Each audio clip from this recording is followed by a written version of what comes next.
Let's go to the football. Tottenham Hotspur 1, Manchester United 0. Less a football game, more a self-help book writer's dream clash. So much woe just wallowing around both teams. Only the second time in Premier League history that Tottenham and Manchester United met, with both teams in the bottom half of the table, which tells you everything. This was like, it was like watching Eeyore and George Costanza be forced to have a knife fight to the death before our eyes. Two enormous clubs financially, really only massive right now in the way they underachieve in recruitment, in broad trauma, floundering managers, injuries. Spurs hadn't won at home in 3.5 months. United almost matching their dank form step for step. Both sets of supporters protest before the game.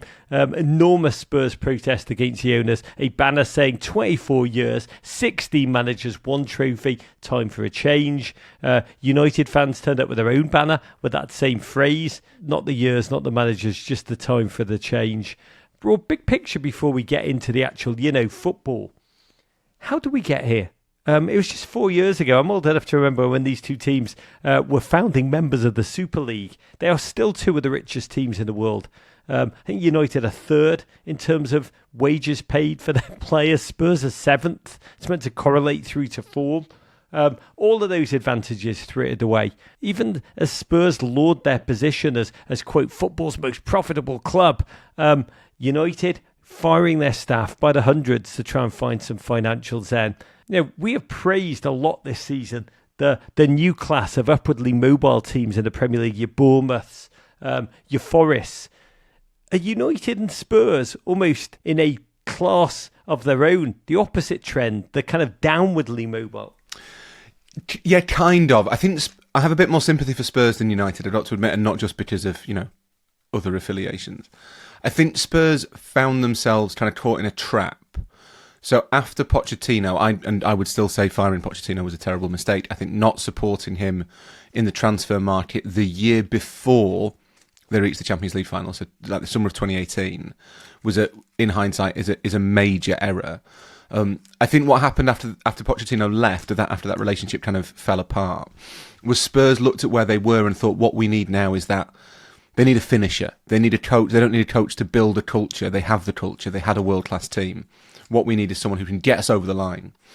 And so they end up with Jose Mourinho, with Antonio Conte, to an extent, although everyone will have forgotten it, Nuno Espirito Santo.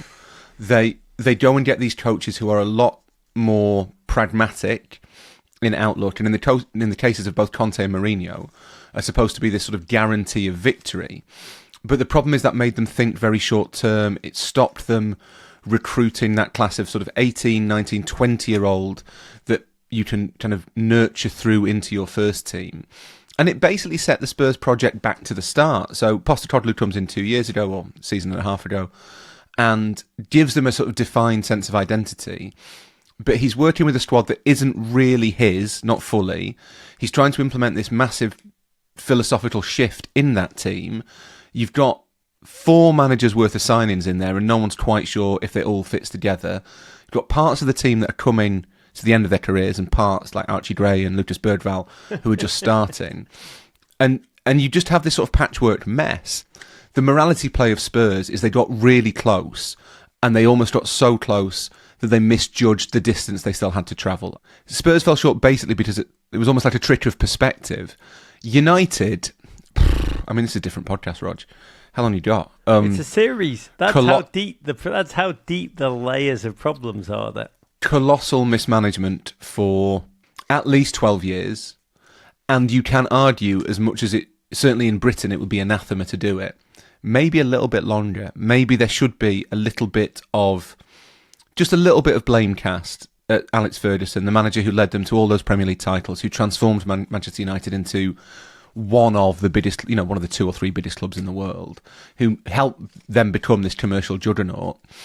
Maybe we should be looking at kind of Fergie's failure to take care of what might come after him. What are you talking about? Fergie identified the greatest manager in football history to replace him, Mr. David Moyes. I've traded off for about a decade now, but I remember someone telling me at the time before Fergie left, actually, that when you went to Carrington United training base, there were quite a lot of scouts offices that were empty because they just hadn't appointed scouts. When some had left and they just not they'd not filled those positions, because Fergie at that stage was thinking purely about his final league title and ideally another Champions League. It was all focused on the here and now.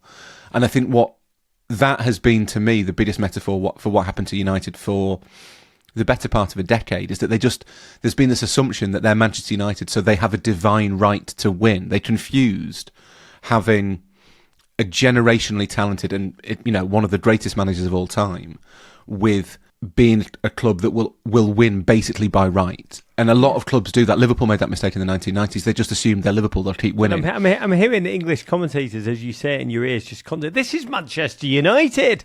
It's like the explanation for many things. It doesn't get you anything. And the Glazers have mismanaged Manchester United.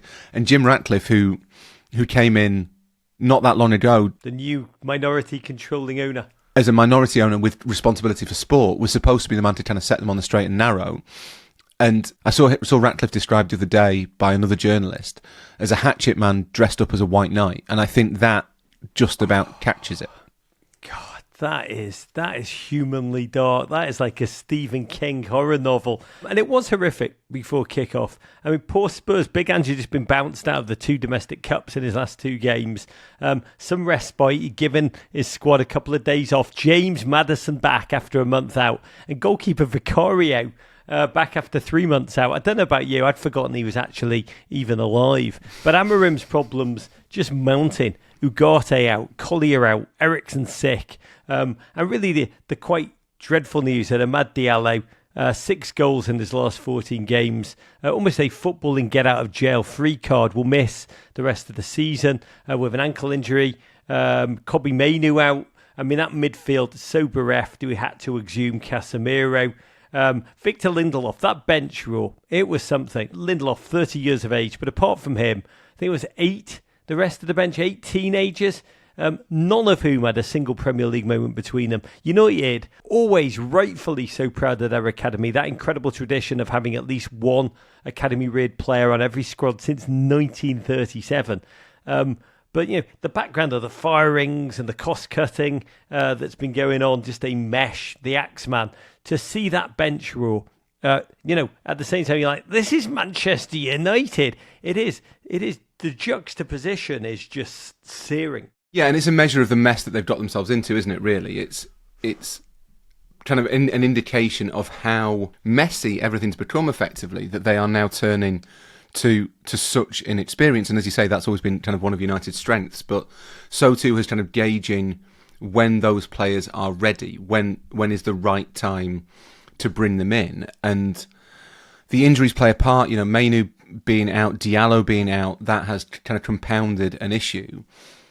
But I suppose what's most relevant is what you mentioned at the start, that Manchester United pay more for their squad than pretty much any other club in the world. I think City and Liverpool have higher wage bills at the moment, and I presume Real Madrid do. But for one of the top 5 best paid squads in the world, who don't have like a colossal injury list, this isn't Spurs levels, it's not even Brighton levels. That's not great that's what they've been reduced to.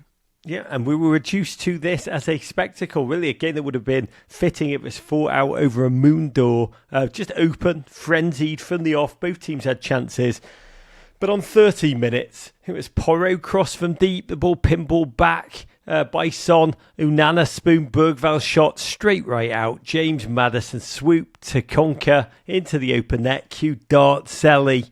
I believe the post-match comments asked him if it was aimed at former United legend Roy Keane, who on broadcast had said, if you're a player in the Spurs dressing room, you wouldn't be looking and going, oh, Maddison, back today, we're going to be fine. Really a goal then spoken into existence by Tottenham's rehab room, who are starting to spit back the reinforcements finally. I don't know what's been absent longer, James Maddison or Spurs happiness, because it was so remarkable to live in that moment, both suddenly back. As you say, Dr. Manchester United, happiness is pushing it maybe. There was still a kind of Derby of the Damned feel about this one, wasn't there? It didn't... It feels like two teams in such sort of reduced circumstances that even the joy felt slightly... My God. Compromised. I was going to say contaminated. That's wrong. Compromised. Maddison's an interesting case. I think most people would say that he is among Spurs' best players, that even when things have been bad, Maddison looks a bit like a bright spot on the ball. I think there are issues about how much he works off it, or how he fits into the system off it. That's maybe a bit more diplomatic. But at the same time, I've got a vague sense that he's not necessarily Ange Postecoglou's first name on the team sheet, to be perfectly honest. I'm not sure to what extent Postecoglou feels his team should kind of revolve around Maddison, which I think to non-Spurs fans is probably quite surprising. I mean, it is amazing when you talk about the Derby of the Damned. The whole game, there used to be a YouTube franchise where they get, I think it was in an English pub, two guys really drunk and then have them fight outside the pub. And this game was incredibly reminiscent of that. I mean, United had their chances. It was a well-worked move, finished with Bruno feeding Garnacho in behind. Honestly, Garnacho could have had a hat-trick inside the first hour. But here, the eyebrow one had his goal at his mercy, not a defender in sight. And my God, Spurs were so wide open in that moment, and he spooned it way over the bar. Honestly, Bruno, who did I interview? Salah once talked about how every other member of the front three plays with. He gave me a briefing on exactly where they want the ball. Jota wants it to his left foot. Luis Diaz wants it ahead of him. Darwin Núñez wants to pick it up and eat the ball. But I mean, Bruno should be giving Garnacho the ball. Should have just set him up for the overhead bicycle volley, right? That's what Garnacho needs at all times. Just give him overhead kicks. I think. One of the issues. Why are you giving me it there, man? On my good foot. Why are you giving it me there? Can you play it 4 feet higher and behind me? Is that all right? Do you want a little theory, Rog? Yeah, Do you have a little theory? I've always got all the time in the world for a theory. I need to put that on a coffee mug. I've got all the time in the world for a theory, baby. So this is the Skirtle theory. And it's actually one of my most deeply held theories. This is named social scientist after the great Liverpool defender / slightly terrifying Slovakian Martin Skirtle. Yeah, sort of 2006 to 2013, 14-ish era Liverpool. Actually played quite a lot of games for Liverpool and was around for a long time. For someone who was basically fine. Martin Skirtle was fine. If you didn't see him play, listeners, if Martin Skirtle knocked on your door, you probably, if it was at the right light, which means darkness, you would think genuinely the Grim Reaper was there to steal your soul. He was an incredible looking man. If Martin Skirtle knocked on your door, he was not going to ask, would you like me to wash your windows? Martin Skirtle was never the worst player for Liverpool. When you were kind of thinking, right, what might they do in the summer, you would never think they have to replace Skirtle, they have to upgrade Skirtle. He was always the sort of player who you kind of thought he'd be fine if the players around him were better. Manchester United kind of have that issue with a lot of their attacking players. Alejandro Garnacho, clearly very talented. Bruno Fernandes, clearly very talented. Xerxes, Højlund, they're all kind of fine. There's nothing wrong with any of them. Except that I think United have an issue with 3 or 4 of their attacking players quite often make poor decisions when shooting. And it's a real theme. Rashford was the same. He'll score against Liverpool for Villa now. But Rashford was the same. Bruno definitely does it, and Garnacho, I think, does it, where they don't reliably make the right choices when they're in attacking positions. And it might be the type of shot they take. It might be the time at which they shoot. It might be the pass they play. They regularly make those decisions and get it wrong. But I think United, with all of them, and obviously they've moved Rashford out now, but certainly with Garnacho and Bruno, United are in that Skirtle trap because they are fine. No one's looking at Manchester United and thinking the players you need to upgrade are Alejandro Garnacho and Bruno Fernandes. Is this your theory? That it's not that they're not good enough, they're not crap enough. They're almost. They're not bad enough because they are not players who are going to win a title for Manchester United, which is what Manchester United want and believe they're entitled to. But I don't think at any point anyone's going to upgrade them. Your problem is you're not crap enough, lad. They've maybe got too many players like that.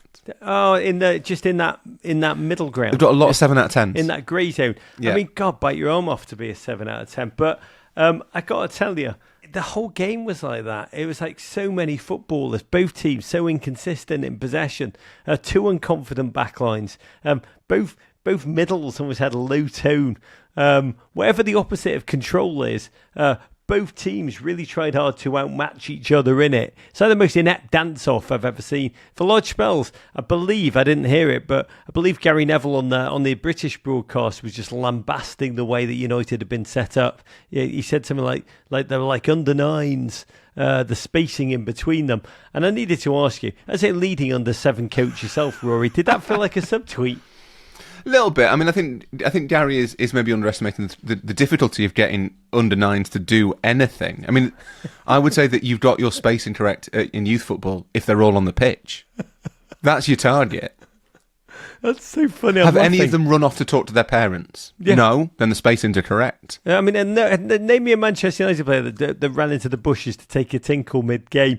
You'd have unbelievably, and I do think this is possibly the most damning Amorim statistic, because it kind of stabs right at his selections, his initial tactics. They've only scored 1 first-half goal in their last 10 games. That was a penalty, I think, against Brighton. But in the second half, a couple of Garnacho hot dog moments, a Xerxes glancing header just right. They created almost nothing, but at the same time, Tottenham could not put that game away, and Amorim couldn't do anything to affect it. He ultimately brought on just one of the kids, 17-year-old striker Chido Obi, with 3 minutes to go. Left United just to toil woefully. I do worry for him. At some point the cartilage erodes around the bone. Like his brand is deteriorating at such a rapid clip. Like whether he's going to be able to salvage anything with one off season, I feel for him. Post game, he honestly sounded like the worst Jay-Z cover band in the world when he said, "I have a lot of problems. My job is hard." There were shots of him on the bench, head down, shell shocked, hands clasped as if in prayer. Probs dreaming of the happy life he left behind in Lisbon. I look at him. And he seems to be, came with those smiles wiped off his face. There's that Dante Inferno quote, "There is no greater sorrow than to recall happiness in times of misery." And that seems to be his life at the moment. I've got 2 more damning statistics for you about Ruben Amorim. Please. Rog. Statistic number 1. There are 20 teams in the Premier League. Manchester United are 15th. That's the damning statistic number 1. Is that a statistic? Damning, yeah, I mean, that's what a league table is. It's just a massive statistic, isn't it? Damning statistic number 2. Do you know who's 14th? God bless. I've got a tattoo. Says Everton, 14th. It's a team that celebrates draws. Mate. I'm like you. I feel sorry for Ruben Amorim, with the one maybe slight asterisk, which is he told Manchester United he didn't want the job in November. Yeah. And I genuinely, increasingly don't understand why he didn't stick to his guns and say, if you want me that much, you'll wait for the season. Go and get Ole Gunnar Solskjaer, go and get whoever it might be to kind of be your interim manager. Do all the culling now, away from me. Like, have your kind of transition season where everything goes wrong. Don't taint me with it. And he's still young, and I think if it goes the way it looks like it will end up having to go, then he will still be able to have a rich and fulfilling career. But you'd have to be very, very positive indeed to think that this now tracks any other kind of arc than Ruben Amorim gets through to the end of the season. Maybe they win the FA Cup, maybe, or the Europa League, maybe. I think it's unlikely, but it's possible. Yeah. And then he loses his first home game of next season and is immediately under intense pressure that, like Erik ten Hag, like Louis van Gaal, he will never really recover from. It's not like he can just walk into that locker room after the season and be like, "All right, guys, this is business time." Once you're done, once the players have, you've worn them down, once that distrust is in, you can't just flip a switch. The hiring of him mid-season was the most non-football decision. It's like a business decision. Rather than a football. It's almost made by people who do not properly understand football cultures, locker room cultures. And this is the brutal reality as a result. Manchester United have now lost 12 of their 25 Premier League games, most defeats at this stage since 1974 when they were relegated from the top flight. This is where we are now for Manchester United. But for Spurs, a win, relief more than anything, rare clean sheet too. I think this is Big Ange's first home win in 3.5 months. Probs is his biggest win, arguably, since Big Justice gave the Tottenham Stadium 5 big booms in his quite brilliant English stadium roundup. Consecutive Premier League wins for the first time for Spurs since September. First Premier League double over United in 35 years. Spurs needed this, Raw. But just because you find someone sicker than you doesn't mean you're healthy, does it?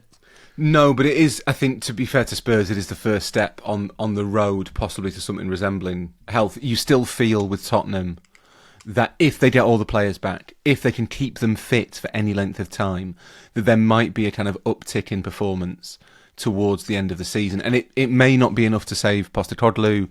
It might be that, they're obviously out of both domestic cups now. The Europa League remains their only hope for a trophy this season, and that is a tricky competition to win. It's not, they're one of the better teams in it, but it's not a predictable competition. It might not be enough to save him long term. But if they can, I think Van der Ven and Romero are a couple of weeks away. Vicario's back already.